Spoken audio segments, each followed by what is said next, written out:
പ്രിയപ്പെട്ട വിദ്യാർത്ഥികളെ നമസ്കാരം. ശ്രീനാരായണ ഗുരു ഓപ്പൺ യൂണിവേഴ്സിറ്റിയുടെ MA മലയാളം തേർഡ് സെമസ്റ്ററിലെ ഇന്ത്യൻ സാഹിത്യ സിദ്ധാന്തങ്ങൾ എന്ന പേപ്പറാണ് നമ്മൾ ചർച്ച ചെയ്തുകൊണ്ടിരിക്കുന്നത്. മുൻ വർഷങ്ങളിൽ ചോദിച്ചിട്ടുള്ള പ്രധാനപ്പെട്ട ചില ചോദ്യങ്ങളും അവയുടെ ഉത്തരങ്ങളുമാണ് ഇന്ന് നമ്മൾ ചർച്ച ചെയ്യുന്നത്. അതിശയോക്തി വിഭാഗത്തിൽപ്പെട്ട അലങ്കാരങ്ങളെക്കുറിച്ച് കുറിപ്പ് തയ്യാറാക്കുക. രൂപകാതിശയോക്തി, ഉല്ലേഖം, വിശേഷോക്തി, വിഭാവന, വിരോധാഭാസം എന്നിവയാണ് പ്രധാനപ്പെട്ട അതിശയോക്തി വിഭാഗത്തിലെ അലങ്കാരങ്ങൾ. രൂപകാതിശയോക്തി ഉപമാനത്തിനും ഉപമേയത്തിനും അഭേദം കൽപ്പിച്ച് ഉപമേയത്തിന് പകരം ഉപമാനത്തെ വെച്ച് അതിശയോക്തി കലർത്തി പറയുന്നതാണ് രൂപകാതിശയോക്തി. ഒന്നും കൂടി പറഞ്ഞു തരാം. ഉപമാനത്തിനും ഉപമേയത്തിനും അഭേദം കൽപ്പിച്ച് ഉപമേയത്തിന് പകരം ഉപമാനത്തെ വെച്ച് അതിശയോക്തി കലർത്തി പറയുന്നതാണ് രൂപകാതിശയോക്തി.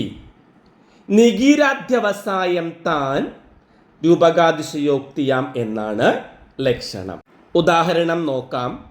പകലിൻ പൊന്നിൻ കിണ്ണം മോറുവാനിട്ടു നീരിൽ ഇരവിൽ വെള്ളിത്താലം നിറഞ്ഞു മുല്ലപ്പൂവാൽ.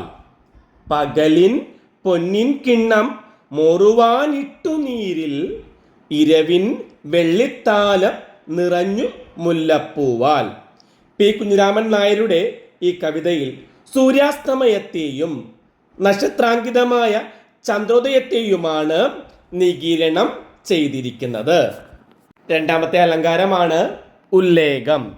ഒരു വസ്തുവിൻ്റെ പല ഗുണങ്ങൾ നോക്കി അതിനെ പലതായി അതിശയോക്തിപൂർവം പറയുന്നതാണ് ഉല്ലേഖം. ഒന്നും കൂടി പറയാം. ഒരു വസ്തുവിൻ്റെ പല ഗുണങ്ങൾ നോക്കി അതിനെ പലതായി അതിശയോക്തിപൂർവം കാണുന്നതാണ് ഉല്ലേഖം. ഉല്ലേഖം ഒന്നിനെ തന്നെ പലതായി നിനയ്ക്കുകിൽ. ഉല്ലേഖം ഒന്നിനെ തന്നെ പലതായി നിനയ്ക്കുകിൽ എന്നാണ് ലക്ഷണം. ഉദാഹരണം. കാമനെന്നിവനെ സ്ത്രീകൾ കാലനെന്നോർത്തു വൈരികൾ. ലക്ഷ്യത്തിൽ സൗന്ദര്യ പരാക്രമയുക്തനായ നായകനെ സ്ത്രീകൾ സൗന്ദര്യം പ്രമാണിച്ച് കാമനായിട്ടും ശത്രുക്കൾ പരാക്രമം പ്രമാണിച്ച് കാലനായിട്ടും ഗണിക്കുന്നു. അടുത്ത അലങ്കാരമാണ് വിശേഷോക്തി. കാരണമുണ്ടായിട്ടും കാര്യം സംഭവിക്കുന്നില്ല എന്ന് അതിശയോക്തി കലർത്തി പറയുന്നതാണ് വിശേഷോക്തി. കാരണമുണ്ടായിട്ടും കാര്യം സംഭവിക്കുന്നില്ലെന്ന് അതിശയോക്തി കലർത്തി പറയുന്നത്. വിശേഷോക്തി ജനിക്കായിൽ കാര്യം ഹേതുവിരിക്കവേ എന്നാണ് ലക്ഷണം. കുറഞ്ഞില്ല ഹൃദിസ്നേഹം സമരദീപം ജ്വലിക്കിലും. ദീപം ജ്വലിക്കുമ്പോൾ സ്നേഹത്തിന്, അതായത് എണ്ണയ്ക്ക് ക്ഷയം വരേണ്ടതാണ്. അതില്ലെന്ന് വർണ്ണിച്ചിരിക്കുന്നതിനാൽ വിശേഷോക്തി. മറ്റൊരു ഉദാഹരണം. യൗവനം വന്നുദിച്ചിട്ടും ചെറുതായില്ല ചെറുപ്പം. യൗവനം വന്നുദിച്ചിട്ടും ചെറുതായില്ല ചെറുപ്പം. ദമയന്തിയുടെ കുട്ടിക്കളി കണ്ട് യൗവനയുക്തയാണെന്നും നളന്റെ കാമുകിയാണെന്നും ഹംസം സൂചിപ്പിക്കുന്നു. യൗവനോദയത്തിൽ ചെറുപ്പം ചെറുതാകേണ്ടിയിരിക്കുന്നു. വിഭാവന എന്ന അലങ്കാരത്തിൻ്റെ വിപരീതമാണ് വിശേഷോക്തി. ഒന്നിൽ കാര്യമില്ലാതെ കാര്യം സംഭവിക്കുന്നു, മറ്റേതിൽ കാര്യമുണ്ടായിട്ടും കാര്യം സംഭവിക്കുന്നില്ല. ഒന്നുകൂടി പറയാം. വിഭാവന എന്ന അലങ്കാരത്തിൻ്റെ വിപരീതമായിട്ടാണ് വിശേഷോക്തി വരുന്നത്. ഒന്നിൽ കാര്യമില്ലാതെ കാര്യം സംഭവിക്കുന്നു, മറ്റേതിൽ കാര്യമുണ്ടായിട്ടും കാര്യം സംഭവിക്കുന്നില്ല. വിഭാവന പ്രസിദ്ധമായ ഒരു കാരണം കൂടാതെ കാര്യം സംഭവിക്കുന്നു എന്നത് അതിശയോക്തി കലർത്തി പറയുന്നതാണ് വിഭാവന. കാര്യം കാരണമെന്നേ താൻ വരുന്നത് വിഭാവന. ഉദാഹരണം ഇങ്ങനെയാണ്. മന്ദന് കാശു കിട്ടിടിൽ മദ്യപിക്കാതെ മത്തനാം. കാര്യകാരണങ്ങൾക്ക് പരസ്പര ബന്ധമുണ്ട്. അങ്ങനെയുള്ള പ്രസിദ്ധമായ ഒരു കാരണമില്ലാതെ കാര്യം ഭവിക്കുന്നതായുള്ള കവിഭാവനയാണ് വിഭാവന. മറ്റൊരു അലങ്കാരമാണ് വിരോധാഭാസം. വിരോധം തോന്നുമാറുക്തി വിരോധാഭാസമായിടും എന്നാണ് ലക്ഷണം. വിരോധം തോന്നുമാറുക്തി വിരോധാഭാസമായിടും. വാസ്തവത്തിൽ വിരോധമില്ലെങ്കിലും കേൾക്കുമ്പോൾ പെട്ടെന്ന് വിരോധ പ്രതീതി ഉളവാകുന്ന വാച്യ വൈചിത്ര്യമാണ് വിരോധാഭാസം എന്നത്. വാസ്തവത്തിൽ വിരോധമില്ലെങ്കിലും കേൾക്കുമ്പോൾ പെട്ടെന്ന് വിരോധ പ്രീതി ഉളവാകുന്ന വാച്യ വൈചിത്ര്യമാണ് വിരോധാഭാസം. ഉദാഹരണം ഇങ്ങനെയാണ്: ഹന്ത ചന്ദ്രമുഖിക്കുന്നു ചെന്തിയായത് ചന്ദനം. ഹന്ത ചന്ദ്രമുഖിക്കുന്നു ചെന്തിയായത് ചന്ദനം. ചന്ദനം തീ അല്ലല്ലോ, തണുപ്പല്ലേ എന്ന തോന്നലുണ്ടാക്കുന്നു. എന്നാൽ വിരഹിയെ പറ്റിയാണ് പറയുന്നതെന്നറിയുമ്പോൾ ആദ്യത്തെ വിരോധം മാഞ്ഞു പോകുന്നു.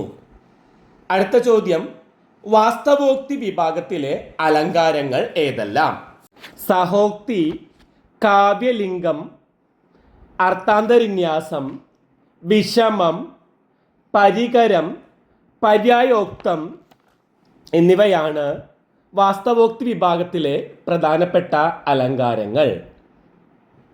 സഹോക്തി എന്താണെന്ന് നോക്കാം. രണ്ട് വസ്തുക്കൾ ഒരേ ക്രിയ നടത്തുന്നു എന്ന് ചേർത്ത് പറയുന്നതാണ് സഹോക്തി. രണ്ടു വസ്തുക്കൾ ഒരേ ക്രിയ നടത്തുന്നു എന്ന് ചേർത്ത് പറയുന്നത്.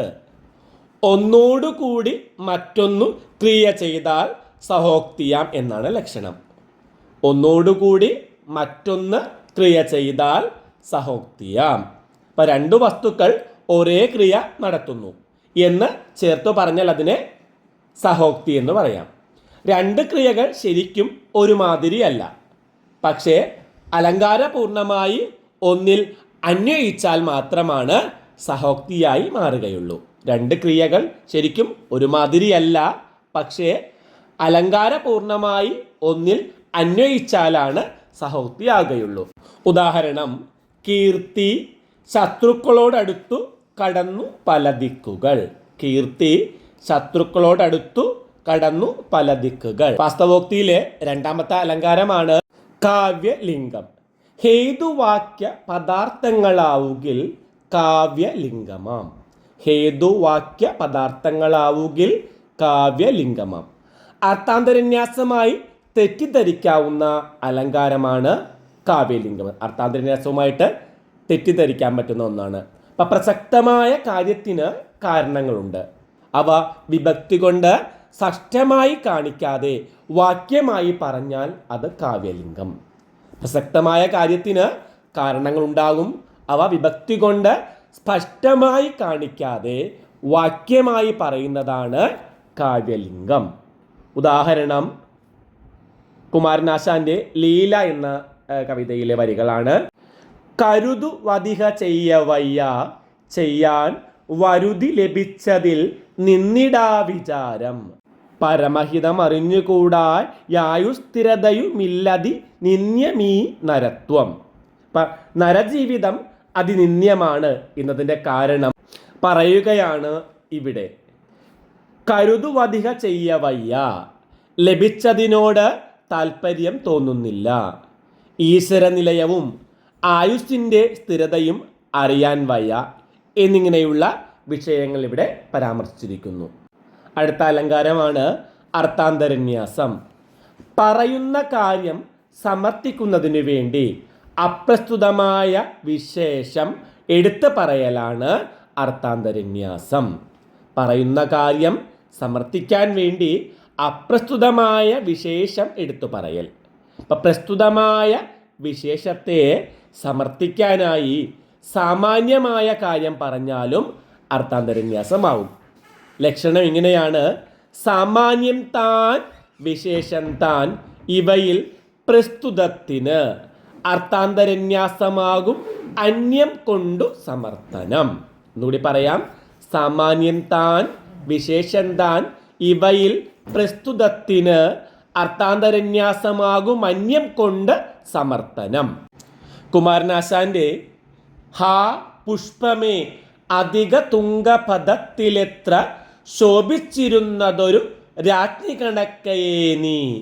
സ്ത്രീഭൂവിലസ്ഥിര അസംശയമിന്നു നിന്റെ യാഭൂതിയങ്ങു പുനരങ്ങു കിടപ്പിതോർത്താൽ എന്ന വരി അർത്ഥാന്തരന്യാസത്തിലാണ് വരുന്നത്. സ്ത്രീഭൂവിൽ അസ്ഥിര എന്ന സാമാന്യത്തിനെ സമർത്ഥിക്കാനാണ് പൂവിൻ്റെ പതനമെന്ന വിശേഷത്തെ ഉപയോഗിച്ചിരിക്കുന്നത്. വളരെ പ്രധാനപ്പെട്ട അലങ്കാരങ്ങളിൽ ഒന്നാണ് അർത്ഥാന്തരന്യാസം. പരീക്ഷയ്ക്ക് സെപ്പറേറ്റ് ആയിട്ടും വേണമെങ്കിൽ ചോദിക്കാവുന്നതാണ്. ലക്ഷണം പഠിച്ചു വെച്ചിരിക്കുക. അടുത്ത ഒരു അലങ്കാരമാണ് വിഷമം. ചേർച്ചയില്ലാത്ത രണ്ട് കാര്യങ്ങളെ പറഞ്ഞാൽ വിഷമം എന്ന അലങ്കാരം കിട്ടും. ചേർച്ചയില്ലാത്ത രണ്ട് കാര്യങ്ങളെ ചേർത്ത് പറയലാണിത്. വിഷമം ചേർച്ചയില്ലാത്ത രണ്ടിനെ ചേർത്ത് ചൊല്ലുകിൽ എന്നാണ് ലക്ഷണം. ഉദാഹരണം വള്ളത്തോളിൻ്റെ ഭാരതസ്ത്രീഗതൻ ഭാവശുദ്ധി എന്ന കവിതയിലെ വരികളാണ്. ആ മണി കങ്കണം സമ്മാനമാശിച്ചിട്ടാമമേ കൈകൾക്കു നേടി ഉസ്മാൻ. ആ മണികങ്കണം സമ്മാനമാശിച്ചിട്ടാമമേ കൈകൾക്കു നേടി ഉസ്മാൻ. മണികങ്കണമാണ് ഉസ്മാൻ ആഗ്രഹിച്ചത്, പക്ഷേ ലഭിച്ചതാകട്ടെ വിലങ്ങായിരുന്നു, കൈവിലങ്ങായിരുന്നു. അടുത്ത അലങ്കാരമാണ് പരികരം. അഭിപ്രായ പ്രധാനമായ വിശേഷണം പ്രയോഗിക്കുന്നതാണ് പരികരം എന്ന അലങ്കാരം. അഭിപ്രായ പ്രധാനമായ വിശേഷണം പ്രയോഗിക്കുന്നത്. വരും പരികരം ചെന്നാൽ സാഭിപ്രായം വിശേഷണം. ഉദാഹരണം ചിരതരമായി നാഥ നിന്നിൽ വാണൻ കരളുമിയന്നു ഗുണോത്കരം സ്ഥിരാത്മൻ. കുമാരനാശാന്റെ ലീല എന്ന കവിതയിലെ വരികളാണ്. ലീല മദനനെ സ്ഥിരാത്മൻ എന്ന് സംബോധന ചെയ്യുന്നു. തൻ്റെ ഹൃദയത്തിൽ സ്ഥിരമായ സ്നേഹമുളവാക്കിയത് സ്ഥിരാത്മനായ മദനനാണ് എന്ന സൂചന. മദനന് ഇപ്രകാരം അഭിപ്രായപൂർവമുള്ള വിശേഷണം നൽകുന്നതുകൊണ്ട് പരികരം എന്ന അലങ്കാരം വരുന്നു. മറ്റൊരു അലങ്കാരമാണ് പര്യായോക്തം. വാച്യമായ അർത്ഥത്തിനെ വ്യംഗ്യമായി വളച്ചു കെട്ടി പറയുന്നതാണ് പര്യായോക്തം. വാച്യമായ അർത്ഥത്തിനെ വ്യംഗ്യമായി വളച്ചു കെട്ടി പറയുന്നത് പര്യായോക്തം. പര്യായോക്തം ഉരച്ചിടിൽ വാച്യം താൻ വ്യംഗ്യഭംഗിയിൽ എന്നാണ് ലക്ഷണം. ഉദാഹരണം കാലമെൻ ശിരസിങ്കൽ അണീക്കയായി മുല്ലമാല. ഫാലത്തിൽ ചേർത്തു കഴിഞ്ഞു വരക്കുറി. കാലമെൻ ശിരസിങ്കൽ അണീക്കയായി മുല്ലമാല. ഫാലത്തിൽ ചേർത്തു കഴിഞ്ഞു വരക്കുറി. വാർദ്ധക്യം വന്നു ചേർന്നു എന്ന വാച്യം വ്യംഗ്യഭംഗിയിൽ ഇവിടെ പറഞ്ഞിരിക്കുന്നു. അടുത്ത ചോദ്യം, കുറിപ്പ് തയ്യാറാക്കുക. ശ്ലേഷം. ഒരേ ശബ്ദത്തിന് രണ്ടർത്ഥം ഉണ്ടാകുക സ്വാഭാവികമാണ്, അല്ലേ? അത് ഭംഗിയായി കാവ്യത്തിൽ ഉപയോഗിച്ചാൽ അതാണ് ശ്രേഷ്ഠാലങ്കാരം. ഒരേ ശബ്ദത്തിന് രണ്ടർത്ഥം ഉണ്ടാകും, അത് വളരെ ഭംഗിയായി കാവ്യത്തിൽ ഉപയോഗിച്ചാൽ അത് ശ്ലേഷം. ഒരു ഞെട്ടിൽ രണ്ട് കായ്കൾ ഉണ്ടാകുന്നത് പോലെയാണിത്. രണ്ട് കായ്കൾ ഒരേ ഞെട്ടിൽ ഉണ്ടാകും പോലെ ഭാഷയിൽ ഒരേ ശബ്ദത്തിലർത്ഥം രണ്ടുരച്ചാൽ ശ്ലേഷമായത് എന്നാണ് AR കൊടുക്കുന്ന ലക്ഷണം. രണ്ട് കായ്കൾ ഒരേ ഞെട്ടിൽ ഉണ്ടാകും പോലെ ഭാഷയിൽ ഒരേ ശബ്ദത്തിലർത്ഥം രണ്ടുരച്ചാൽ ശ്ലേഷമായത്. ഉദാഹരണം മഹീപദേ ഭാഗവതോപമാനം മഹാപുരാണം ഭവനം മദീയം. നോക്കുന്നവർക്കൊക്കെ വിരക്തിയുണ്ടാം അർത്ഥങ്ങളിൽ നിന്നൊരു ഭേദമുണ്ട്. രാമപുരത്തുവാര്യരുടെ മുക്തകമാണ് മഹീപദേ എന്നത്. ഈ ശ്ലോകത്തിൽ കവി സ്വന്തം ഭവനത്തെ മഹാപുരാണമായ ഭാഗവതത്തോട് സാദൃശ്യപ്പെടുത്തിയിരിക്കുന്നു. ഇവിടെ സ്വന്തം ഭവനത്തെ കവി മഹാപുരാണമായ ഭാഗവതത്തോടാണ് സാമ്യപ്പെടുത്തിയിരിക്കുന്നത്. പുരാണം, വിരക്തി, അർത്ഥം എന്നീ മൂന്ന് പദങ്ങൾക്ക് ഭവനത്തിൻ്റെ കാര്യത്തിൽ പഴയത്, വെറുപ്പുണ്ടാക്കുന്നത്, സമ്പത്ത് എന്നിങ്ങനെയാണ് യഥാക്രമം അർത്ഥം വരുന്നത്. ഭാഗവതത്തിൻ്റെ പശ്ചാത്തലത്തിൽ ഇത് പുരാണ ഗ്രന്ഥം, മോക്ഷദായകം, അർത്ഥസമ്പന്നം എന്നിങ്ങനെയാകുന്നു. ശ്ലേഷത്തെക്കുറിച്ച് സംസ്കൃത ആലങ്കാരികന്മാർക്ക് വിഭിന്നമായ അഭിപ്രായങ്ങളാണ് ഉള്ളത്. ഇത് അർത്ഥാലങ്കാരമാണെന്ന് അഭിപ്രായപ്പെടുന്നവരുണ്ട്. അർത്ഥശ്ലേഷം, ശബ്ദശ്ലേഷം എന്ന് ഇത് രണ്ട് വിഭാഗമുണ്ടെന്ന് ഉദ്ഭടൻ പറയുന്നു. ശ്ലേഷം സ്വതന്ത്രമായ ഒരു അലങ്കാരമല്ലെന്നും അത് മറ്റ് അലങ്കാരങ്ങളോടുകൂടി മാത്രമേ നിൽക്കുകയുള്ളൂ എന്നും പറയുന്നവരുമുണ്ട്. അടുത്ത ചോദ്യം, കുറിപ്പ് തയ്യാറാക്കുക. സമാസോക്തി. സമാസോക്തി അലങ്കാരത്തിൽ പ്രസ്തുതമായ ഒരു കാര്യത്തിന് നൽകുന്ന വിശേഷണങ്ങൾ അപ്രസ്തുതമായ മറ്റൊന്നിന് കൂടെ ചേരും. അങ്ങനെ ഒന്നിനെക്കുറിച്ച് പറയുമ്പോൾ മറ്റൊന്ന് ഓർമ്മ വരും, അഥവാ മറ്റൊന്നിലാണ് പ്രസ്തുതത്തിൻ്റെ ഗുണങ്ങൾ ആരോപിക്കപ്പെടുക. വിശേഷണത്തിൽ സാമ്യത്താൽ വർണ്ണപ്രസ്തുത ധർമ്മിയിൽ അവർണ്യ വൃത്താന്താരോപം സമാസോക്തിയലങ്കൃതി എന്നാണ് ലക്ഷണം. ഒന്നുകൂടി പറയാം, ഒന്നിനെക്കുറിച്ച് പറയുമ്പോൾ മറ്റൊന്ന് ഓർമ്മ വരുന്നതാണ് സമാസോക്തി.